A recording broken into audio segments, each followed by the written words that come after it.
如果你係喺2024年想用最快速度減脂嘅健身新手，以下係我會做嘅7件事。1. 估算熱量攝取，上熱量估算網輸入你嘅數據，例如年齡、體重、身高、體脂同埋活動量，系統會顯示你大概需要食幾多卡路里去增肌或者減脂。但我認為你應該參考嘅係去估算嘅 TDEE（Total Daily Energy Expenditure）。若系統顯示你需要食2500卡路里，你就食2500卡路里。2. 設定蛋白質攝取量，大部分研究顯示，一個正常非長者嘅健身成年人每公斤體重需要 1.6 克至 2.2 克嘅蛋白質。若你嘅體重係60公斤，你就需要96至132克蛋白質。如果食少過每公斤體重 1.6 克蛋白質，你就未必可以最大化肌肉蛋白合成，亦都即係促進肌肉生長嘅過程。如果你食多過132克蛋白質，就未必有咁大嘅影響。研究顯示，如果你每公斤體重食 4.4 克蛋白質，譬如你60公斤體重食264克蛋白質，唔會導致脂肪增長。所以你食多少少，甚至由132克食到去264克蛋白質，都未必會有壞影響。唯獨嘅影響可能係會有肚脹、便秘、胃口唔夠大、過飽嘅問題。3. 設定脂肪攝取量，將你嘅脂肪攝取量設定喺每公斤體重乘 0.6 克，呢個就係你需要嘅最少脂肪攝取量。如果你60公斤體重，就需要36克嘅脂肪。如果你食少過每公斤體重乘 0.6 克嘅脂肪，就可能會有荷爾蒙失調嘅問題，例如飲食失調症、停經、情緒問題等等。如果你食得太多脂肪，就可能會有卡路里太多嘅問題，令你好難達到你想要嘅卡路里目標。4.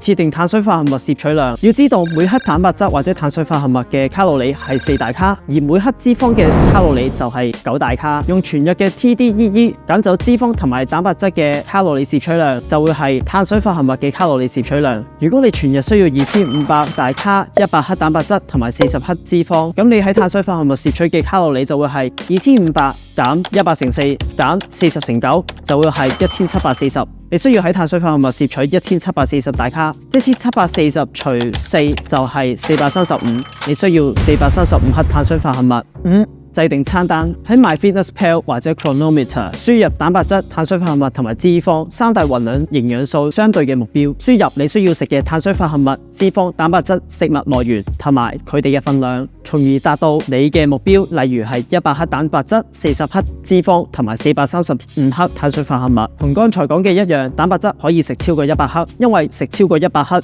唔會導致脂肪增長。所以如果你係出去外食，我會建議你去日式餐廳嗰度食一啲刺身飯、白肉魚可能會係你嘅首選，因為佢哋都係高蛋白質，甚至係零脂肪、零碳水化合物、淨蛋白質，食落去會覺得飽肚，好似好好味，同埋唔會導致你嘅脂肪增長。如果你要控制脂肪喺40克，同埋碳水化合物喺435克，覺得有少少壓力，可以以加10克作為你嘅脂肪攝取量目標，上下加減30克作為你嘅碳水化合物攝取量目標，亦都即係405克至到465克碳水化合物。6. 觀察，喺恆常地執行呢一個飲食之後，每朝喺空腹如廁後嘅狀態，亦都即係屙完屎、屙完尿、未食嘢、未飲水嘅情況底下，企上個磅，着最少嘅衫，如果可以嘅話，就淨係着內褲內衣。記低你每日朝早嘅體重，喺每個週末計算每星期嘅平均體重，經過2星期之後，觀察體重係咪有加減。7. 調整，如果你發現已經食咗2500大卡、100克蛋白質、40克脂肪同埋435克碳水化合物等等，作為一個例子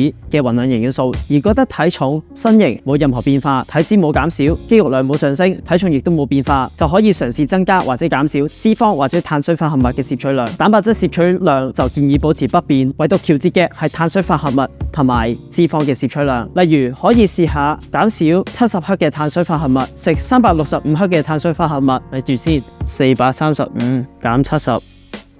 係365克，減少70克嘅碳水化合物攝取量之後，呢度就會係280卡路里。理論上你就會喺你嘅 TDEE 減少280卡路里，製造280卡路里嘅熱量赤字。如果你嘅體重已經開始緩緩下跌，見到身體嘅肌肉有慢慢增長，脂肪慢慢下跌，咁就恭喜你，你已經喺你嘅減脂路上邁進啦。但若然你聽完以上嘅步驟，做完以上嘅建議，都唔係好明，或者覺得有少少迷失，做唔到你想要嘅效果，希望可可以有一個人或者方法解決你所有嘅健身疑慮，有一個簡單明了度身訂造嘅身形改造計劃，達到呢一啲學生嘅身形改造成果。我有提供1對1嘅線上線下身形改造課程。如果你已經下定決心喺2024年改造你嘅身形，可以私信搵我傾傾，希望幫到你。記得撳個 like， 撳個 subscribe， 撳埋個鐘仔。有咩問題歡迎喺留言話俾我聽。下次再見，拜拜。